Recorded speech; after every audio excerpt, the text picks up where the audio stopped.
보험 소비자의 권리를 지켜드립니다. 황인태 시동입니다. 최근에 네. 이런 그 고객분들로부터 문의가 많습니다. 실비 청구를 도와드렸더니 보험사에서 알림톡이 왔어요. 본인 부담 상한제 신청하세요 이러고. 그러면 고객분들 정말 많이 문의하시는 게 실비보험 청구가 끝난 줄 알았는데 뭐 내가 돈을 더 받을 게 있나? 담당 설계사분들한테 많이 문의를 주시는데 이런 거 혹시 문자 받아보신 적이 있다면 오늘 내용 주목해 보시면 좋을 것 같습니다. 건강권은 광고 심의 기준을 준수하였으며 이후 기간은 12일로부터 1년입니다.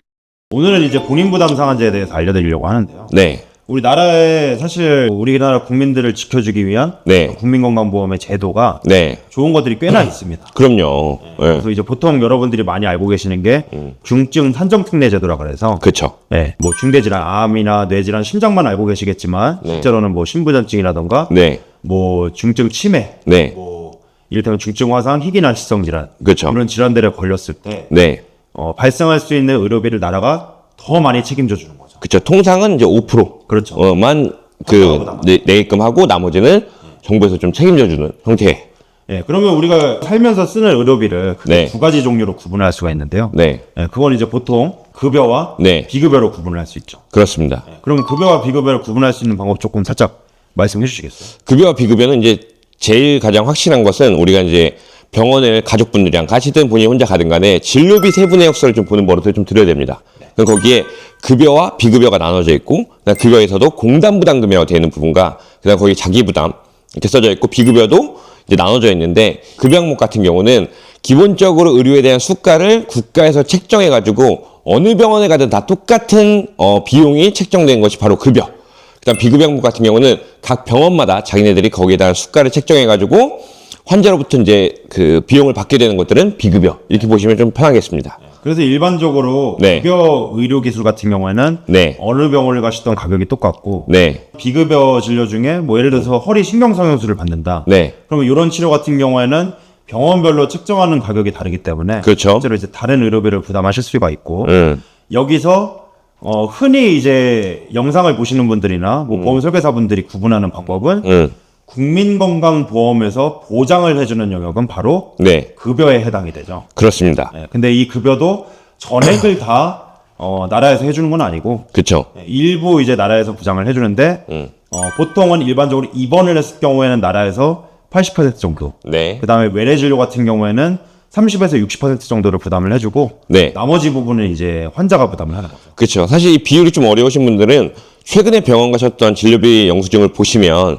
거기에다 이제 친절하게 공담부담금과 자기부담금 얼마인지가 대략적으로 나오는데 사실 그때저야 우리가 4대 보험 들고 있는 건강보험이 생각보다 많은 부분을 급여해주고 많은 부분을 보장해주고 있구나 느끼실 수 있습니다.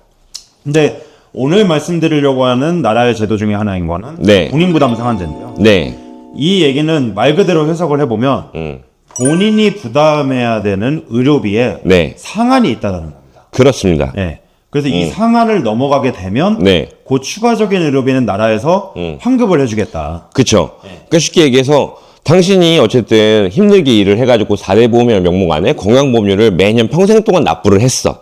그리고 이제 민간보험인 실비보험도 이제 이용을 했지만 그럼에도 불구하고 당신이 우리가 이제 급여하는 이제 항목 내에서는 너무 많은 부담을 하지 않도록 국가에서 일정 부분이 넘어가면 우리가 마저 책임져 주겠다라는 부분이 바로 이 제도입니다. 네. 네. 그래서 이 본인부담 상한제는 여러분들 다 건강보험료를 내시니까 네. 건강보험료 수준에 따라서 네. 상한액이 네. 각자 다 다릅니다. 아, 그렇죠.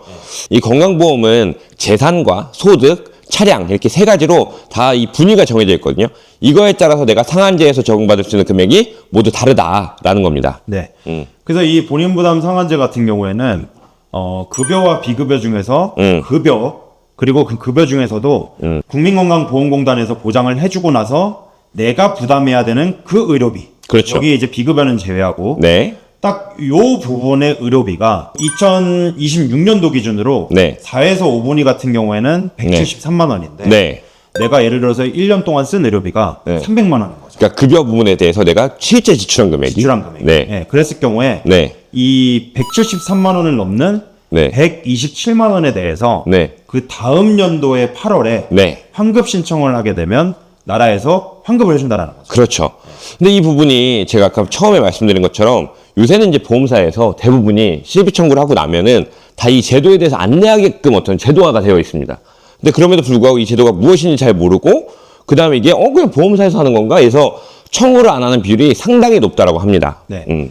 근데 이 본인부담 상한제는 네. 사실 굉장히 좋은 의료제도이긴 하지만 네. 이게 실손의료비랑 엮이면 조금의 문제를 발생시키긴 합니다. 어떤 문제일까요? 네, 예를 들면 어떤 거냐면 실손의료비가 보장을 해주는 영역은 네. 급여에서 국민건강보험공단에서 보장을 해주고 나서 내가 지출한 본인부담금. 본인부담금, 네. 그 다음에 요 비급여 부분에서 내가 지출한 금액, 네. 이 금액의 합계를 네. 실손의료비에서 보장을 해주는데요. 네. 근데 문제는 뭐냐면 내가 실손의료비로 보험금을 청구를 해서 급여의 본인부담금과 비급여를 청구해서 받았어요. 네, 근데 그러고 나서 내가 1년 동안 지출한 급여의 그 본인부담금이 네. 내 상한액 한도를 넘어간 거예요. 받았는데도 불구하고. 네, 보험금을 다 받았어, 보험을. 네. 그랬을 경우에 내가 나라에서 네. 요 상한액에 대한 추가 신청을 했을 경우에 네. 그걸 또 받으면 중복이 돼 버리잖아요. 중복이 돼버리는 거죠. 네. 그래서 이게 이득금지의 원칙에 위배되기 때문에 네.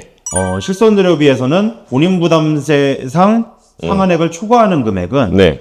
보상받을 수가 없다라고 그렇죠. 약관에 사실 기재가 되어 있습니다. 명확하게. 네네네. 예, 그런데 고객분들 입장에서는 아니 보험회사에서 주는 거랑 나라에서 주는 거랑 이게 무슨 상관이냐 라고 얘기를 해서 실제로 이 부분과 관련해서 사실 대법원까지 네. 소송이 이어져서 네. 안타깝지만 네. 고객분들이 한 소송이 패했습니다. 그렇죠. 그러니까 결론적으로는 내가 실제 지출한 의료비보다 초과 이득을 보험가입자가 공보험인 건강보험을 가입할 때 실비보험을 가입할 때 간에 초과 이득을 얻는 것은 허용하지 않겠다. 네. 라는 결론인 거죠. 맞습니다. 네. 네, 근데 실제로 이게 소송했던 부분은 실손의료비는 여러분들도 영상을 보시는 고객님들도 네. 아셔야 할 것은 가입 시기별로 보통 우리가 세대라고 얘기를 하는데요. 그쵸. 그래서 1세대, 2세대, 네. 3세대, 4세대까지 이어져 있고 이 본인부담 상한제상 초과 금액을 나중에 나라에서 환급받았을 경우에 이건 실손의료비의 보상 대상에서 제외한다라는 내용은 2세대부터 4세대 실손의료비 약관에만 있었고 네. 1세대 실손의료비 약관에는 없었습니다. 어호, 네. 그래서 사실 실손의료비를 가지고 나라하고 보험회사하고 소송을 하셨던 분들은 1세대 실손의료비 가입자인데 안타깝지만 대법원에서 패했기 때문에 네. 보험회사 입장에서는 사실 이거를 보상해줄 이유가 없죠. 더더욱이 없어졌던 거죠. 그쵸. 그래서 문제는 뭐냐면 영상을 보시는 고객님들 중에서도 가끔 간혹가다 보험회사에서 고객님 건강보험료 얼마 내시나요? 물어보시는 경우가 있어요. 그죠. 보험회사에서. 네네네. 이게 왜 그런 거냐면 네. 건강보험료를 물어보면 본인부담 상한제상 상한액을 대략적으로 유추가 가능하니까. 유추가 가능하니까 네. 요 금액 넘어가면서부터는 네. 나라에서 나중에 네. 환급해서 받으세요. 보험회사에서 미리 보험금 못 줍니다. 네네네. 이런 식으로 얘기를 하는 거죠. 그쵸. 네. 이건 반대인 경우도 있겠네요. 실비보험을 먼저 다 청구를 해서 받아놓고, 네. 또 이제 본인부담 상한제를 신청하는 거죠. 그렇죠. 네. 보험회사에서 일단 받아놓고 이제 이 본인부담 상한제로 청구를 해서 네. 받는 경우도 있는 거죠. 그죠. 근데 문제는 네. 안타깝지만 이거를 네. 기가 막히게 찾아낼 것 같은데요? 사전에 기가 막히게 찾아내려고 지금 자꾸 그런 작업들을 하는 거예요. 그죠. 네, 근데 네. 사실 이거 대법원에서 가서 졌기 때문에 추가적으로 보상받을 수 없다는 사실은 네. 영상을 보시는 시청자분들께서도 인지는 하셔야 될 것 같고 네네네. 그 다음에 추가적으로 이런 분들이 있을 수가 있어요. 네. 내가 지금 나 지금 카드값 내야 된다. 나 지금 의료비를 빨리 이거 보상을 받아야 된다. 이러신 분들 같은 경우에는 네. 보상과 직원분들한테 연락을 하셔서 네. 내가 일단은 지금 병원비를 내야 되고 네. 그 다음에 이제 이 신용카드 같은 거 빚도 내야 되고 이러니까 네. 일단 보상을 해다오. 네. 그 다음에 나중에 사후에 환급을 받으면 내가 보험회사에다가 요거를 환입 처리하겠다. 환입 처리를 하겠습니다. 라고 이제 서약서 같은 걸 쓰면 네. 미리 보장을 받을 수 있는 경우도 네. 있습니다. 맞습니다. 그래서 오늘 저희가 살펴본 것은 나라에서 운영하고 있는 이제 좋은 제도, 건강보험 제도의 한 꼭지인 본인부담 상한제에 대해서 말씀을 드려봤는데요. 이 부분 충분히 우리가 활용할 수 있는 제도이고 여러분들 활용을 안 하신다면 누가 찾아주진 않잖아요. 그렇죠. 네, 또 이런 분들 꼼꼼히 살펴보시면 좋겠습니다. 네. 네. 특히나 이 실손의료비 가입하셨는데 실손의료비 보장내역을 잘 모르겠어요. 이러신 분들이 너무나도 많으실 거예요. 네. 그런 분들은 지금 내려보시면 아래 더보기를 누르시면 저희가 카카오톡 링크를 이제 남겨놨습니다. 그래서 이 채널에 들어오셔서 답변을 남겨주시면 저희가 전국 어디든 방문 상담을 진행해드리니까 상담 요청을 해주시면 감사하겠습니다. 문의 주시면 어떤 내용이든 간에 친절하게 관련된 내용으로 잘 답변 드리도록 하겠습니다. 오늘 영상이 여러분들께 도움이 되셨더라면 좋아요와 구독, 알림 설정, 그 다음에 선의의 댓글까지 부탁드리도록 하겠습니다. 그럼 저희는 이만 마치도록 하겠습니다.